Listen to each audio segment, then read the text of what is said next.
नमस्कार, VNM studio से मैं सोनल भारद्वाज आप सभी का स्वागत करती हूँ। खबरों की ओर रुख करें उससे पहले आइए डालते हैं नजर कोरोना के आंकड़ों पर।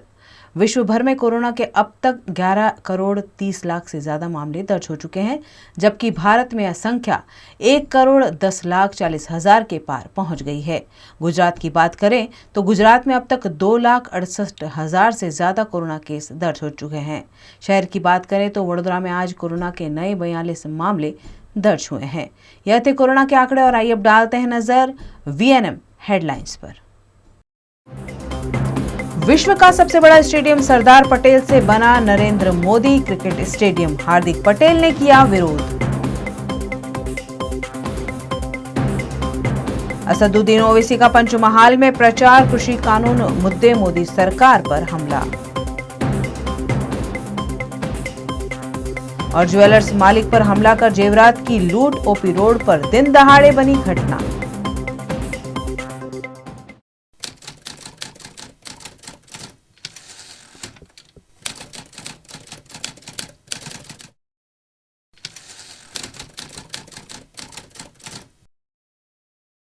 लेटेस्ट खबरों के लिए यूं ही देखते रहिए वीएनएम न्यूज और हाँ, वीएनएम टीवी की यूट्यूब चैनल को लाइक, शेयर और सब्सक्राइब जरूर करें।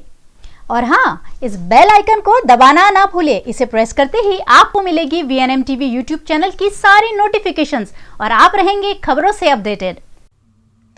अहमदाबाद में विश्व के सबसे बड़े क्रिकेट स्टेडियम का राष्ट्रपति और गृह मंत्री के हाथों उद्घाटन किया गया। मोदी सरकार ने मोटेरा स्टेडियम का नाम बदलकर नरेंद्र मोदी स्टेडियम कर दिया है।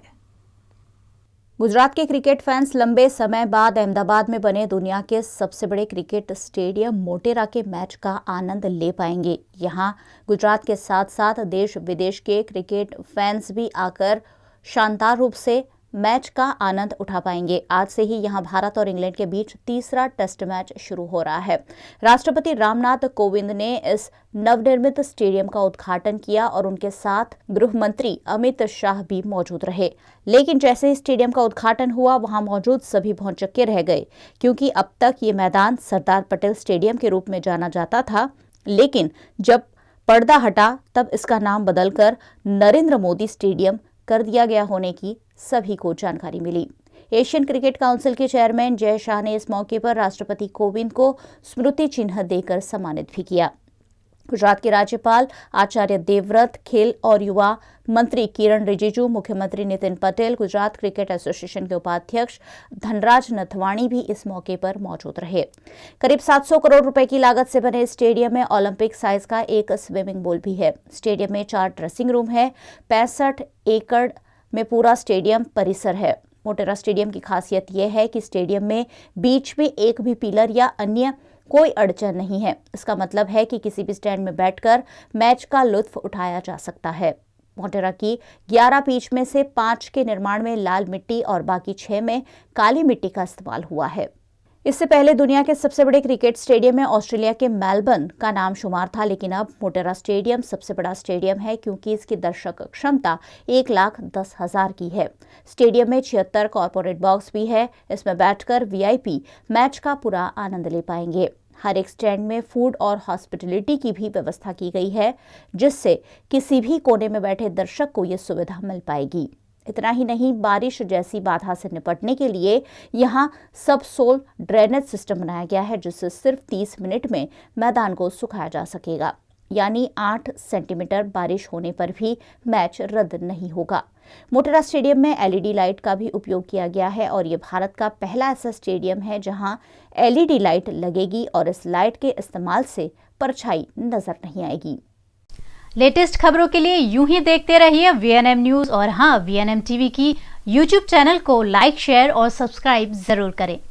और हाँ, इस बेल आइकन को दबाना ना भूलें। इसे प्रेस करते ही आपको मिलेगी वीएनएम टीवी यूट्यूब चैनल की सारी नोटिफिकेशंस और आप रहेंगे खबरों से अपडेटेड।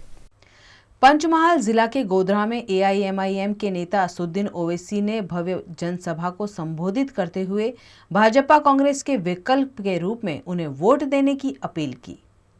पंचमहाल के गोधरा में नगरपालिका के 11 वार्ड में आयोजित चुनाव के मद्देनजर ओवैसी की पार्टी एआईएमआईएम के नेता ओवैसी उम्मीदवारों के प्रचार के लिए गोधरा आए और उन्होंने जनसभा को संबोधित किया। ओवैसी ने अपने संबोधन में किसान आंदोलन को लेकर प्रधानमंत्री नरेंद्र मोदी पर कड़े प्रहार किए और साथ ही गोधरा नगरपालिका में AIMIM के 8 उम्मीदवारों को जिताने की अपील भी की। हम गोधरा से भारत के प्रधानमंत्री से अपील करेंगे, मोदी जी किसानों को अपने घर में बुलाकर चाय पिलाइए, उनको बुलाइए, गले से लगाइए। जैसा आप ओबामा आया तो लपटे थे, वैसा इन किसानों से आप लपेट जाइए। ये गरीब हैं। हाँ, आप इलेक्शन जीते, मगर याद रखिए वो किसान जो तड़प रहा है, मोदी जी बुलाइए। आप भी तो गरीब परिवार से ऊपर गए हैं ना, उन किसानों को बुलाइए, उनको बात करिए, उनसे पूछिए।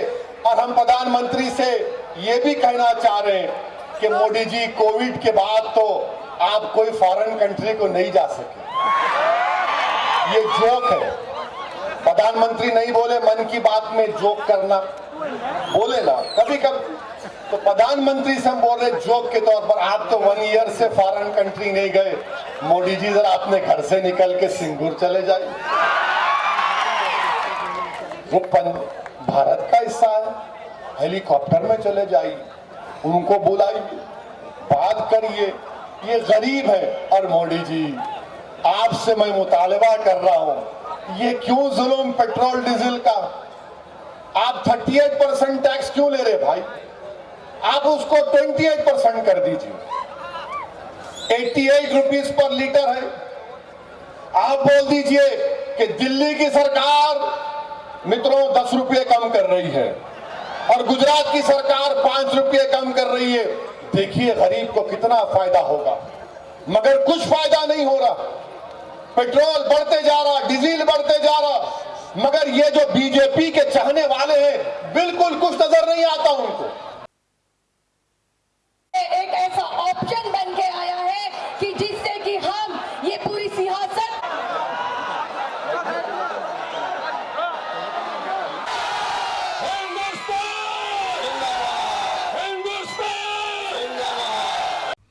ओल्ड पादरा रोड पर राजवी टावर में स्थित मां कृपा ज्वेलर्स में ज्वेलर्स मालिक को घायल कर दिन दहाड़े लूट की घटना से हड़कंप मच गया है।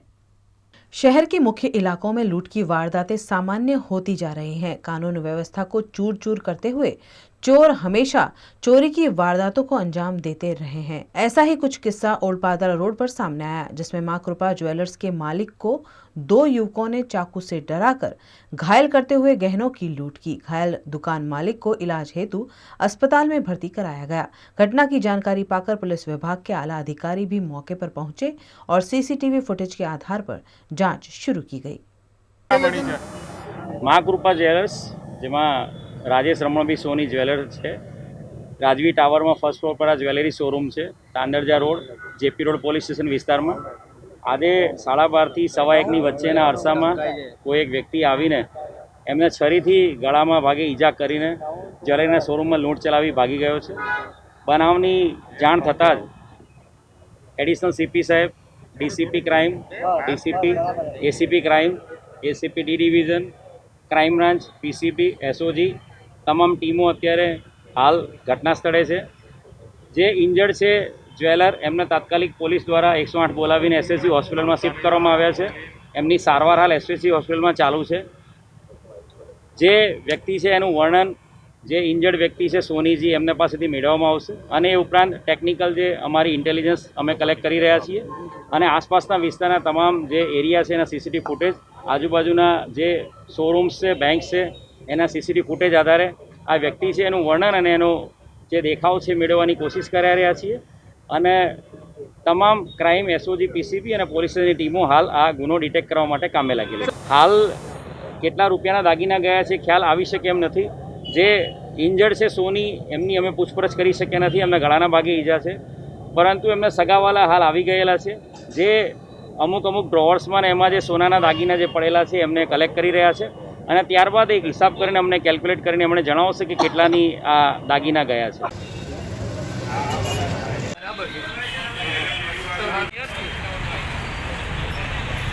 ઓકે लेटेस्ट खबरों के लिए यूं ही देखते रहिए VNM न्यूज़ और हाँ VNM टीवी की YouTube चैनल को लाइक, शेयर और सब्सक्राइब जरूर करें। और हाँ, इस बेल आइकन को दबाना ना भूलें। इसे प्रेस करते ही आपको मिलेगी VNM टीवी YouTube चैनल की सारी नोटिफिकेशंस और आप रहेंगे खबरों से अपडेटेड। कोरोना वैक्सीनेशन पर केंद्र सरकार ने बड़ा निर्णय लेते हुए दूसरे चरण की शुरुआत का ऐलान कर दिया है।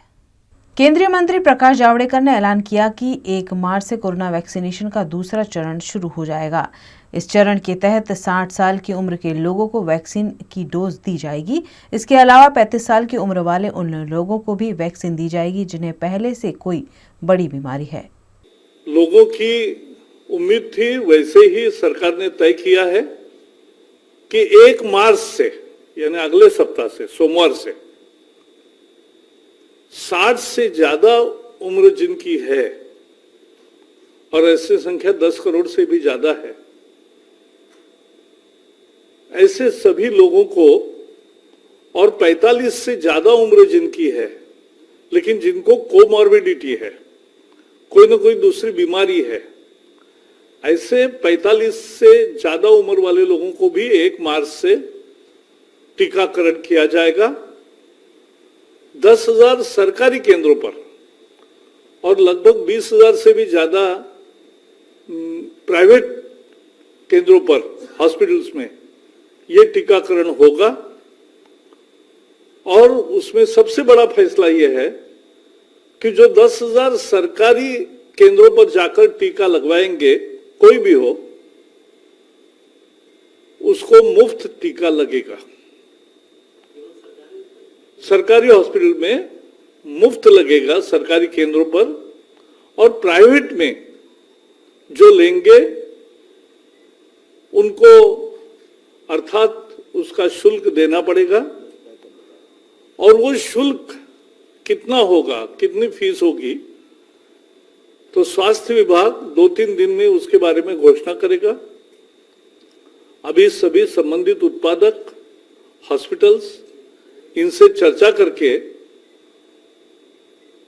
ये भारत सरकार 10,000 सरकारी केंद्रों पर 45 से उम्र के ऊपर जिनको कोई दूसरी बीमारी भी है और 60 के ऊपर कोई भी है, कोई बीमारी नहीं है तो भी उनको ये टीकाकरण 1 मार्च से शुरू होगा, सोमवार से, और सरकारी केंद्रों में मुफ्त होगा। प्राइवेट में जो लेंगे उनको शुल्क देना पड़ेगा।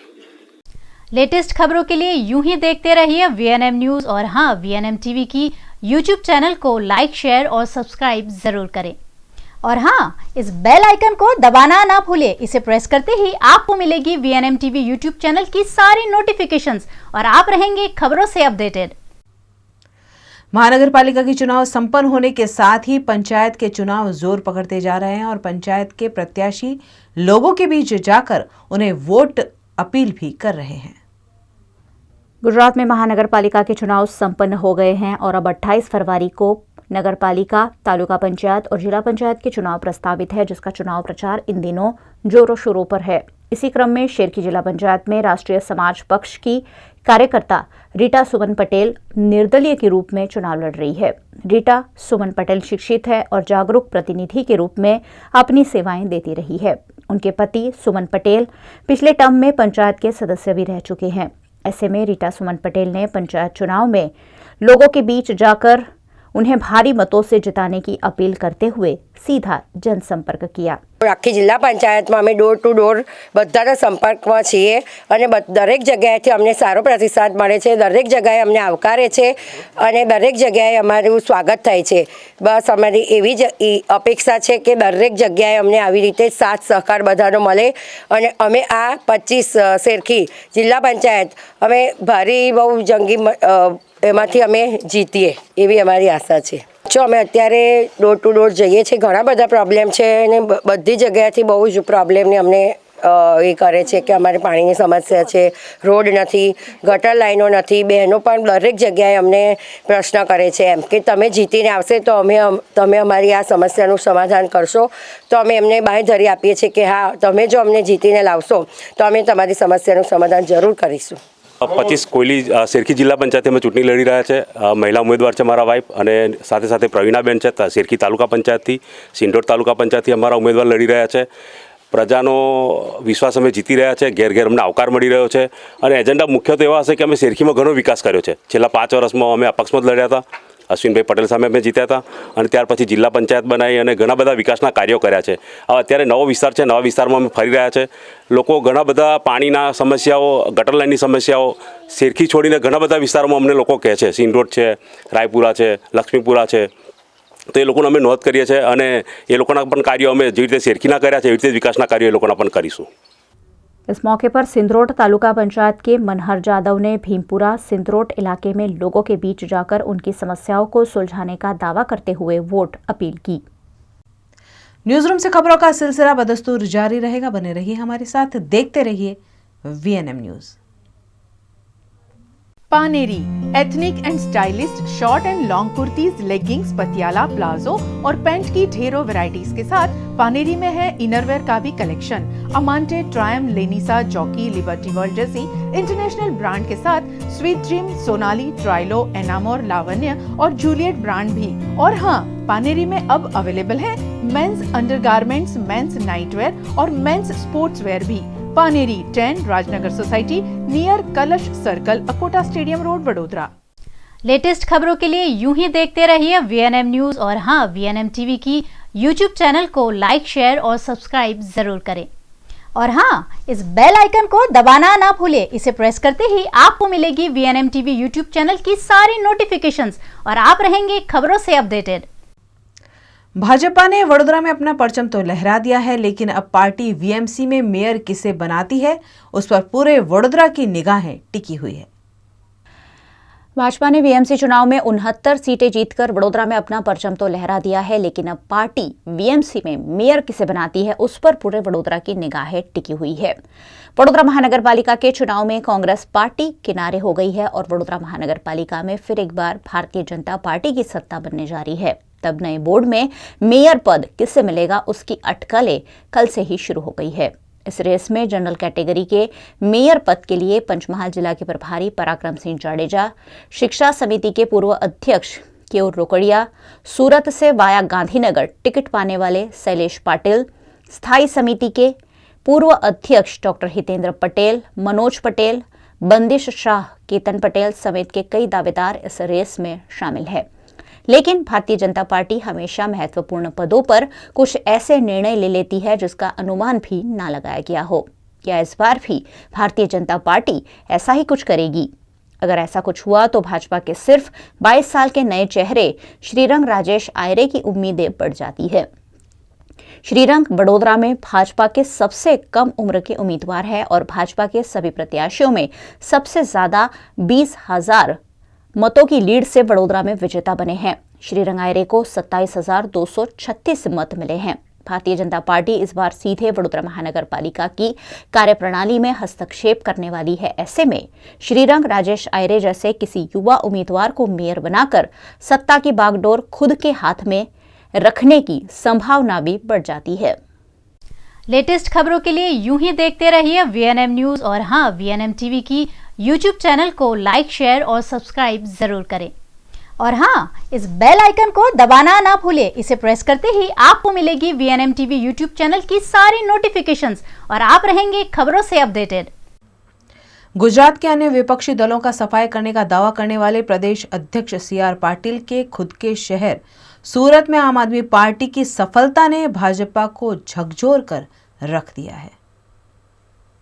सूरत महानगर पालिका में भारतीय जनता पार्टी ने सत्ता हासिल की है और 120 में से 93 बैठकों पर जीत भी हासिल की है. 2015 से भाजपा की सीट में 13 बैठक की बढ़ोतरी भी हुई है, लेकिन कांग्रेस का सूपड़ा साफ हो गया है.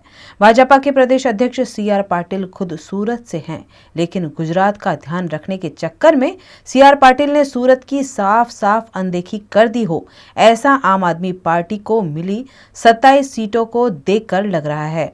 जीत के बाद सूरत के विजेता प्रत्याशियों की बैठक में CR पाटिल ने उन्हें मकड़ी की तरह काम में लग जाने के आदेश दिए हैं और नगर सेवक इलाके में दिखते नहीं हैं, ऐसी शिकायत आने पर पार्टी द्वारा एक्शन लिए जाने की बात भी कही गई.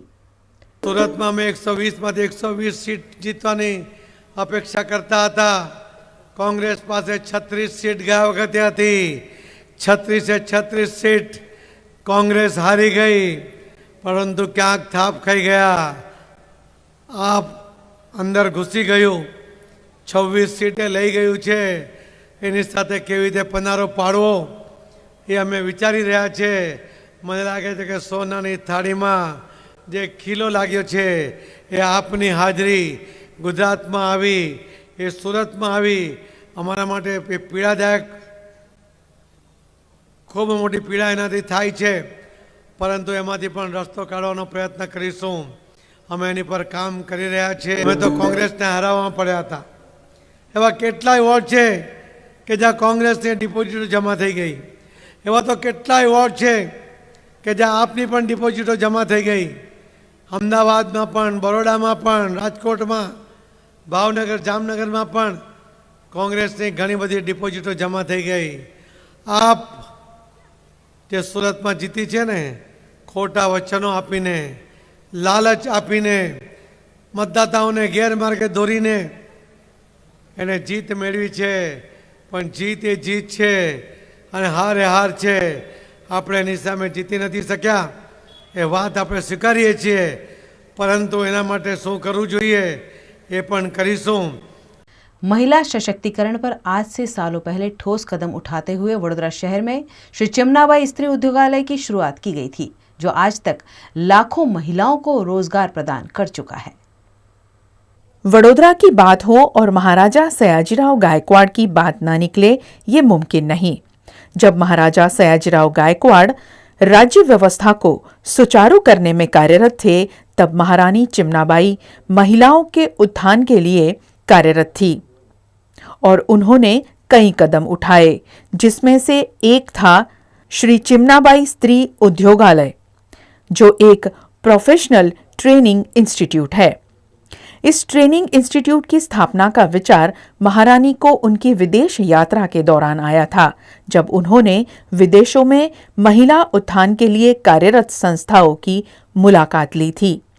सन 1914 में महारानी चिमनाबाई ने 3 छात्रों के साथ मांडवी गेट निकट महिलाओं को सिलाई सिखाने की शुरुआत की थी. उस जमाने में महिलाएं काम सीखने के लिए समर्थ नहीं थी, लेकिन महारानी ने अपना प्रयास जारी रखा और महिलाओं को embroidery, less making, book binding जैसे हुनर सिखाए.